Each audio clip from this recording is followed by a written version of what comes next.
Okay, the next section, and again, we are still in the combined questionnaire that the family, the adoptive parents, are going to fill out together on their own and give to you.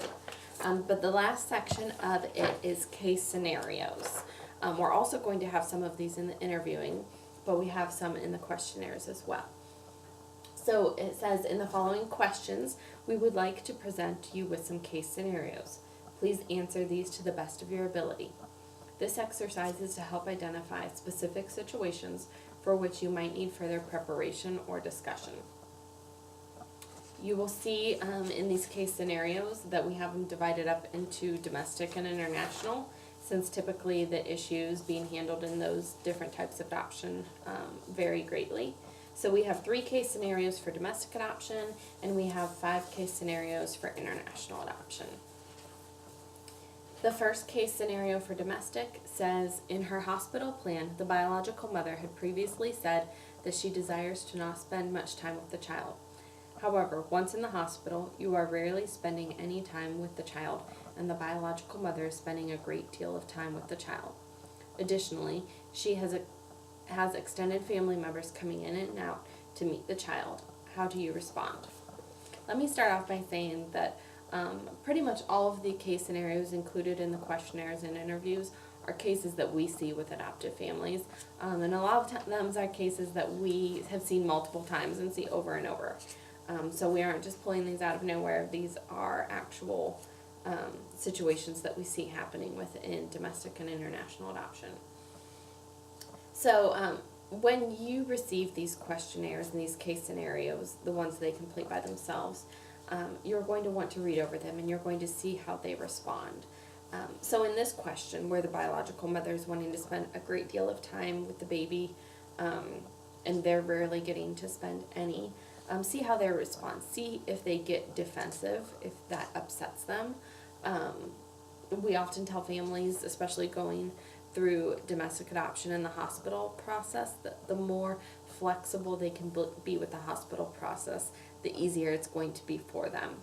There's a lot of unknowns going into the hospital process of a domestic adoption, and so it's best for them to have low expectations, because if they have high expectations, they're going to have difficulty in having those expectations met.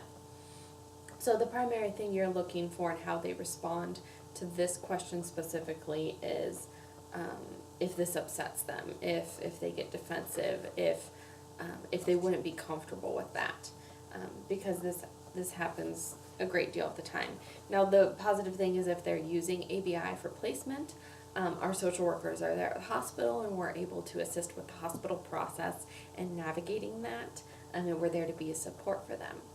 If they're not using ABI, then it depends on the placement services of the agency they're using, and if they're using an adoption attorney, unfortunately a lot of times those support services are very limited because attorneys primarily just do the legal paperwork. The next case scenario says, after the child has been placed with you for a week, the biological parent's rights have not yet been terminated, and the mother changes her mind. She has decided to parent the child. You had to take the child back to the agency. How do you each anticipate individually processing through your grief? How can you support one another in grieving this process? How would you proceed with your adoption plan? The primary reason for this question is not so much our assessment of the family, but more to prepare the family ahead of time that this is a possibility that could happen. To get them thinking about how they think this would make them feel and how they would process through this kind of situation, because unfortunately we do see this happen occasionally in domestic adoptions. And so we want to make sure the family has at least thought about this possibility and they've discussed it with one another. So that's the primary reason for that question. The third question, case scenario, says, you have agreed to an open communication plan with your child's biological mother. 2 months post-placement, she is texting you at least 2 to 3 times per week. You are desiring some boundaries. How would you handle creating boundaries with your child's biological mother while still maintaining a relationship with her? Again, a primary reason for this question is to get the adoptive family starting to think about this ahead of time. But another reason for this question is so that we can ascertain what kind of feelings the adoptive family might have about the biological family. If they have preconceived notions or stereotypes about biological families. It's very important that our adoptive families have the utmost respect for the biological families and what they're going through and the sacrifice that they're making in the adoption plan. We want to ensure that our families do their best to follow through with the continuing contact agreement that they have agreed to with the biological mother. So we are going to see in their answer here how they would feel about that, and how they would handle creating boundaries. The ideal response, of course, would be to talk to their agency about it. Which, if it's ABI, that would be us, and we would be assisting them with creating boundaries. That's an important part of working with adoptive parents and biological parents in an open adoption situation, is having a very clear understanding of what the boundaries are, what each party wants. ABI does an agreement between the biological family and the adoptive family that everyone has a copy of and signs ahead of time, so there's no secrets, there's no unstated expectations, but everyone knows what the expectations are of communication before the placement even happens. So the ideal response would be for them to discuss it with their agency, but also just to see in this case scenario what kind of feelings they have towards the biological family, and if they are viewing this continuing contact out of a place of respect and appreciation for the biological family and the sacrifices that they've made and the desire they have to continue to maintain a relationship. Those are the 3 domestic case scenarios that we have. Now we're going to go into the international adoption case scenarios. The first case scenario says you are in a foreign country having just received placement of your child. Your child is rejecting one parent specifically, hitting, kicking, and fighting against that parent. The child does not allow that parent to care for him or her in any way. Additionally, the child speaks relatively no English. How do you anticipate handling the child's behaviors and also caring for his or her needs during this time? How do you anticipate emotionally handling the rejection of the child?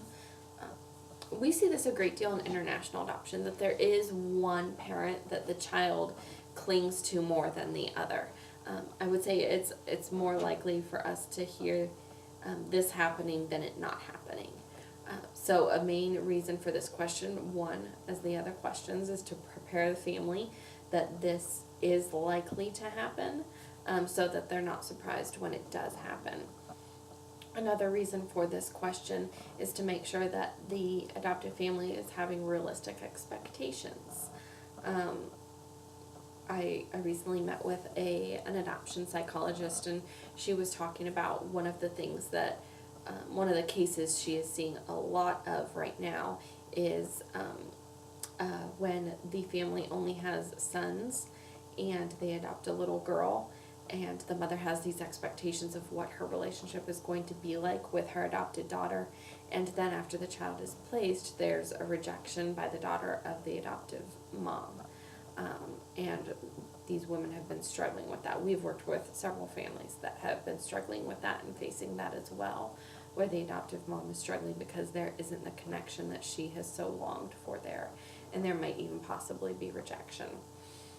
So this question is largely meant to get those wheels turning in the adoptive family, get them knowing that this is a strong possibility of something that could happen, and getting them to talk about how they anticipate handling something like this if and when it would occur. A red flag that you would look for in the answer, and in a lot of these answers, a major red flag would be if a family just blew off the question and said something like, well, we don't believe that would happen for us, or we don't believe that would be applicable to us, because for the majority of these case scenarios, they are applicable to any of our families and can happen to any of our families. And so we want to make sure that families know that these could happen to anybody. and their family is not, does not necessarily not fall into that category, but their family could be, could definitely be privy to one of these situations.